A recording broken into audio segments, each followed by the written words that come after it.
नमस्कार। ये जैन धर्म पर महावीर की दूसरी वीडियो है। पिछली वाली को देख लीजिएगा। हम क्रम से चल रहे हैं ना। ठीक है, तो शुरू करते हैं। जैन धर्म की कुछ जैन सभाएं हुई। देखिए, हर धर्म में हम बुद्ध को भी पढ़े। बुद्ध की मृत्यु के बाद जब वो महानिर्वाण को प्राप्त हो जाते हैं, मृत्यु हो जाती है, उसके बाद हीनयान महायान में उनका धर्म जो है बट जाता है। इसी तरह से इसका श्वेतांबर और दिगंबर, इनका भी जब भगवान महावीर की जब मृत्यु हो जाती है, वो निर्वाण को प्राप्ति हो जाते हैं, तो ये भी दो भाग में बट जाते हैं। पता नहीं क्यों ऐसा होता है। तो इसको हम जैन जान लेते हैं। इसमें जैन सभा कुछ प्रतीक है, चिन्ह जिसको दर्शाया गया है। कुछ बुक्स के नाम दिए गए हैं जो लिटरेचर है, साहित्य है जैन धर्म से रिलेटेड। उसको देख लेते हैं क्योंकि यहाँ से एग्जाम में क्वेश्चन बनते हैं। ओके, ठीक है। आप नीचे जिस तरह से बनाए होंगे नोट्स, उसी तरह से बनाना। मैं दिखूं या ना दिखूं फर्क नहीं पड़ता है, मैं जो बोल रहा हूँ उसको नोट्स करते चलिएगा। जैन सभाएं लिख लीजिए। दो जैन सभाएं हुए, प्रथम और द्वितीय। प्रथम जो है 4th BC के आसपास हुआ, यानी कि ईसा पूर्व 4th BC के आसपास पाटलिपुत्र में हुआ था, जिसका अध्यक्ष स्थूल भद्र थे। वही स्थूल भद्र जो श्वेतांबर को बाद में जाके श्वेतांबर का अध्यक्ष बने। नहीं, जो स्थूल भद्र थे पाटलिपुत्र, जिसका अध्यक्ष स्थूल भद्र थे। और जब बाद में जब बटा ना श्वेतांबर दिगंबर, तो स्थूल भद्र श्वेतांबर में आए। कहने का तात्पर्य ये है। तो प्रथम जो जैन सभाएं हुई 4th BC के आसपास पाटलिपुत्र में हुई, जिसका अध्यक्ष स्थूल भद्र थे। जैन धर्म के साहित्य का जो जैन धर्म के साहित्य थे ना, उसके 12 अंगों का संकलन इसी काल में किया गया था। 4th BC के काल में, समझ गए। 12 अंगों का संकलन किस काल में किया गया था? तो 4th BC के काल में, पाटलिपुत्र। द्वितीय जो था 6 AD के आसपास, यानी कि ईस्वी के आसपास, गुजरात के बल्लभी में लगभग 512 ईस्वी में किया गया था। द्वितीय सभाएं जो हुई थी वो 6 AD में गुजरात के बल्लभी में लगभग 508 ईस्वी पूर्व हुआ था। ये आपको याद रखना है। इसके अध्यक्ष देख रहे हैं आप, इसके अध्यक्ष ये थे देवर्धि क्षमा श्रवण। देवर्धि क्षमा श्रवण, या कभी कल पूछ देता है देरी धीगंज। आप गूगल पे सर्च मारना। जिसके अध्यक्ष थे द्वितीय जो सभा लगी, उसके अध्यक्ष कौन थे? देवर्धि क्षमा श्रवण या देरधीगंज, ये थे। राजगृह में ज्ञान देने के बाद महावीर ने संघ की स्थापना करी। देखिए, महावीर पहली बार राजगृह में अपना प्रवचन दिए, भाषण दिए, ज्ञान की जो बात चली वो अपना प्रवचन किए। और उसके बाद महावीर ने एक संघ की स्थापना की, जिसमें 11 अनुयायी आए। 11 शिष्य थे अनुयायी, वो आए जिसे हम गंधर कहे गए, यानी कि 11 अनुयायी को जैन धर्म में किस नाम से जाना जाता है? गंधर। अनुयायी को किस नाम से जाना जाता है जैन धर्म में? गंधर। गंधर किसे कहा गया? अनुयायी को। अनुयायी किसे कहा गया? गंधर को। शुरुआत में महावीर ने कितने संघ की स्थापना की, जिसमें कितने अनुयायी आए थे? 11। कितने गंधर थे? 11। इस तरह से आप याद कर लेना, किसी तरह से क्वेश्चन आ सकते हैं। महावीर के मृत्यु के बाद सूरधमन संघ का प्रमुख बना, यानी कि महावीर के मृत्यु के बाद सूरधमन जो था वो इनके प्रमुख बने। सूरधमन। अब क्या हुआ कि उनकी मृत्यु के बाद जैन धर्म का विभाजन हो गया। महावीर की मृत्यु के बाद 2 भागों में, श्वेतांबर और दिगंबर। ये श्वेतांबर जो थे वो मतलब चाहते थे कि, देखिए, भगवान बुद्ध जिस तरह से बुद्ध बोले थे कि मेरी मृत्यु के बाद ना मेरा कुछ हो, मैं जैसा हूँ वैसे ही रहने देना, मुझ में चेंजेस मत करना। सेम वैसे ही था। लेकिन श्वेतांबर वाला कहते थे कि नहीं, समय के अनुसार वो गया तो देखा मगध में, ये चंद्रगुप्त काल की सारी बातें हैं।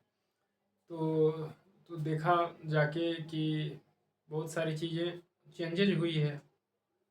नहीं, मौर्य वंश का जो था उसमें, तो ये आए वहाँ से तो कहा यार चेंज होनी चाहिए, तो मूर्ति पूजा भी करे। फिर भगवान बुद्ध बोले थे कि स्त्री को नहीं रखनी है, ये कहा कि स्त्री को भी मोक्ष की प्राप्ति मिल सकती है, जबकि वो दिगंबर वाले बोले थे ऐसा नहीं है।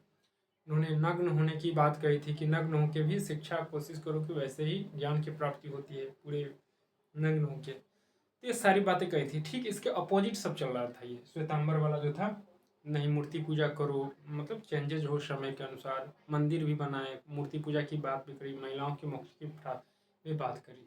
तो इसको हम देख लेते हैं। तो श्वेतांबर, ये श्वेतांबर की स्थापना जो यही थी, ये जो था स्थूलभद्र, यहाँ है स्थूलभद्र, श्वेतांबर की स्थापना करी थी, 2 भागों में बांटे थे। इनका कहना था कि श्वेत वस्त्र, ये जो श्वेतांबर वाला थे, नाम है श्वेतांबर से श्वेत वस्त्र, इस तरह से भी याद करना। श्वेतांबर वाला श्वेत वस्त्र पहनते थे। स्त्री के लिए भी मोक्ष थी। महावीर स्वामी भगवान, महावीर स्वामी जो थे उन्हें भगवान का दर्जा दिया गया। मूर्ति पूजा की बात करें, जबकि भगवान बोले थे, महावीर बोले थे कि मैं कोई भगवान वगैरह नहीं, लेकिन उन्होंने दर्जा दिया। इसके विपरीत दिगंबर वाला जो थे, भद्रबाहु जिसकी स्थापना किए थे, यह पूर्णतः नग्नता की बात करिए, मतलब जिस तरह से महावीर कह के गए थे ना, उसी को वो फॉलो कर रहे थे। ये जो भद्रबाहु थे, महावीर जो कह के गए थे उसको फॉलो कर रहे थे। स्त्री के लिए मोक्ष संभव नहीं, ये इनका कहना था। दिगंबर के मतानुसार ये पुरुष थे, नहीं मतलब दिगंबर के मतानुसार ये कह रहे थे कि भगवान जो महावीर जो थे ना, कोई भगवान वगैरह नहीं था, कोई मतलब अद्भुत चमत्कार वगैरह नहीं था, ये हमारे आपकी तरह एक पुरुष थे जिन्होंने अपनी चेतना को चैतन्य स्तर पर, मतलब उस स्तर पर जागृत कर लिया था और ये खुद को समझ गए थे। जबकि श्वेतांबर वाला जो स्थूल भद्र थे वो कह रहे थे कि नहीं, वो भगवान, मतलब उसे भगवान का दर्जा दिया गया, किसे, महावीर को। मूर्ति भी बनी और बहुत सारी चीज़ें हुए, बहुत सारी चीज़ लाए गए। जैसे हम पढ़े थे कि अति गंधार, और एक और था जैन धर्म से, गंधार में बुद्ध की मूर्ति वगैरह सब बना, हीनयान महायान वाला में, और जैन धर्म में यहाँ से मूर्ति की स्थापना की गई थी। तो ये सारी बातें हम यहाँ पर देखेंगे जैन साहित्य से। तो ये थी, समझ गए, उम्मीद है समझ गए होंगे। ये स्थूलभद्र मॉडर्न की बात कर रहा है, ये मतलब वैसे ही कह दिया हूँ। ये कुछ परिवर्तन लाने चाहते थे जो इस तरह से था, और ये महावीर को फॉलो कर रहे थे। कुछ प्रतीक हैं। ऋषभ देव थे ऋषि नहीं प्रथम, तो इसे बैल या ऋषभ भी कहा जाता था। इसका प्रतीक ये है। अजीतनाथ को हाथी से, अजीतनाथ जो ऋषि थे उसे हाथी से दर्शाया गया है। इस तरह से पार्श्वनाथ को सर्प से, और महावीर स्वामी को सिंह से।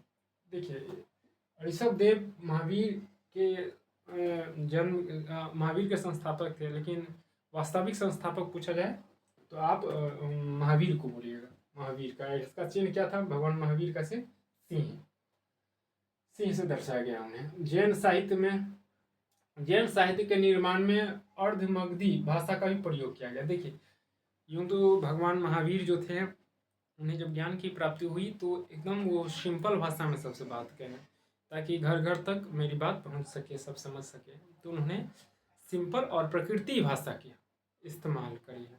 अगर आपसे क्वेश्चन पूछे कि भगवान महावीर ने किस भाषा में अपनी उपदेश दी, प्रकृति भाषा या गौण भाषा या निम्न भाषा या उच्च भाषा, संस्कृति भाषा, किसी तरह से मतलब ऑप्शन आ सकते हैं, तो आप प्रकृति भाषा में टिक लगाना। इन्होंने प्रकृति भाषा में बड़ी सहज रूप से इन्होंने अपनी प्रवचन करी। जबकि साहित्य में की बात करें तो अर्धमगधी भाषा में इन्होंने बात करी है। अर्धमगधी नहीं, मगधी भाषा में, जैसे कालिदास मगधी भाषा में लिखे हैं। सॉरी, कालिदास का आ गया, तुलसीदास जी, रामायण नहीं। तो ये अर्धमगधी भाषा। कुछ प्रमुख पुस्तकें हैं इनकी, जैसे अंग, इसमें अंग है, इसमें 12 भाग है। जैसे जैन सिद्धांत, इसमें जैन सिद्धांतों की बात कही। कुछ प्रमुख पुस्तकें हैं जैन साहित्य के, जिसमें अंग है, इसमें 12 प्रमुख है। जैसे जिसमें से जैन सिद्धांत की बात करेंगे। उपांग है, इसमें भी 12 प्रमुख हैं, जिसमें अंग का विस्तार की बात करेंगे। ये जो अंग है इसका विस्तार की बात करेंगे। जैसे हम वेदांग पढ़ते हैं ना, तो वेद को समझने के लिए वेदांग पढ़ना पड़ता है, उसी तरह से अंग को समझने के लिए उपांग को पढ़ना पड़ेगा आपको। परिकीर्ण, इसमें 10 पृष्ठ है, जिसमें से ग्रंथों के विश्लेषण की बात करी गई है। छेद सूत्र इसमें 6 है, जिसमें भिक्षु के नियम के, और मूल सूत्र जिसमें भिक्षु के 4 है पृष्ठ, इसमें भिक्षु के सूत्र और क्या क्या नियम है उसको फॉलो करनी है, ये आपका आ जाएगा छेद सूत्र और मूल सूत्र में। इसके बाद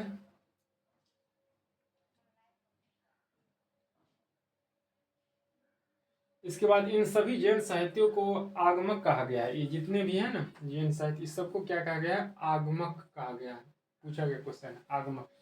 जैन साहित्यों को क्या कहा जाता है? 4 ऑप्शन दे देंगे, इसमें आगमक रहेगा, उस पर आगम जो इसमें रहेगा उस पर टिक लगाइएगा। अ आकार गम, ठीक है, ठीक है, आकार, ठीक।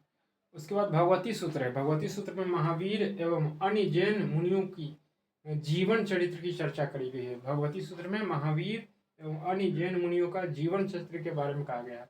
कल्प सूत्र में जैन धर्म का प्रारंभिक के बारे में बताया गया है। कल्प सूत्र में जैन धर्म के प्रारंभ के बारे में। भद्रबाहु के बारे में, भद्रबाहु जिसमें इतिहास की चर्चा करी गई है, मतलब शुरुआती चर्चा इतिहास के बारे में। ठीक है, इस तरह से क्वेश्चन पूछे जाए, ऑप्शन रहेगा तो आप टिक लगाते चलिएगा। एक कुछ अन्य चीजें ले लेंगे हैं, जैसे मथुरा शैली जैन धर्म से है, रिलेटेड है। उसके खजुराहो मंदिर किससे संबंधित है? जैन प्लस हिंदू। पूछा गया क्वेश्चन है, खजुराहो मंदिर किस धर्म से है? जैन और हिंदू। तो जैन हिंदू पर टिक लगाइए। किस तरह से आ सकता है? जैन धर्म या हिंदू धर्म करके, या जैन खजुराहो जो मंदिर है जैन प्लस हिंदू, या जैन धर्म हिंदू धर्म, ऐसे करके भी।